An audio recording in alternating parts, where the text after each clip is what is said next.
अंतर्मनाचा वेध घेणारे news channel star city one. राज्यातील आणि देशातील राजकीय घडामोडी पाहण्यासाठी आणि इतरही बातम्या पाहण्यासाठी सबस्क्राइब करा स्टार सिटी वन। मुख्यमंत्र्यांनी तुमच्या वक्तव्यानंतर माफी मागायची मागणी काँग्रेसकडून केली जाते, काय नेमकी प्रतिक्रिया? अरे स्टेटमेंट मी केलं, मीच माफी मागत नाही तर माझे मुख्यमंत्री कशाला मागतील?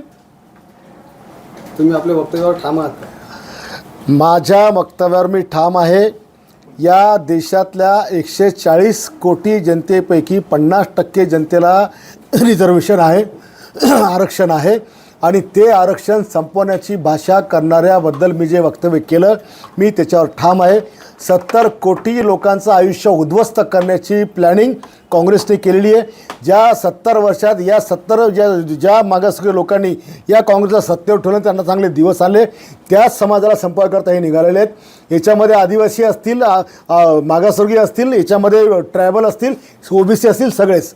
आणि पुन्हा मी उच्चार करेन की जो धनगर समाज आणि ओबीसी समाज आज आरक्षणात मागायच्या प्रतीक्षेमध्ये आहेत, इतक्या वर्षांपासून तो आंदोलन करतो, त्यांना देण्याच्या आधीच त्यांचं आरक्षण खतम करायकरता हे यांचं सगळं प्लॅनिंग चाललं आहे। आणि म्हणून मी माझ्या वक्तव्यावर या ठिकाणी ठाम आहे। राहिला आंदोलनाचा विषय, तर काँग्रेसवाल्यापेक्षा जास्त आंदोलन आम्ही केलेली आहेत, आम्हाला करता येतात। आणि तुम्ही तर काय फक्त कधी न ठाण्यामध्ये ठिया म्हणता, आम्हाला पण 10,000 लोक आणून करता येतील। महाराष्ट्रभर सगळ्या ज्या जातीचं आरक्षण तुम्ही हिसकायचा प्रयत्न करून राहिलो त्या सगळ्या जाती पेटून उठतील आणि या काँग्रेसच्या विरोधामध्ये आंदोलन करतील आणि त्यांनी केलं पाहिजे। तरुणाचा घास हिसकावणार आहेत यांना अजिबात सोडायला नाही पाहिजे। या काँग्रेसवाल्यांना सगळ्यांनी जाहीरपणे याचा निषेध केला पाहिजे काँग्रेसचा। 2 दिवसानंतर मुख्यमंत्री आता जिल्ह्यात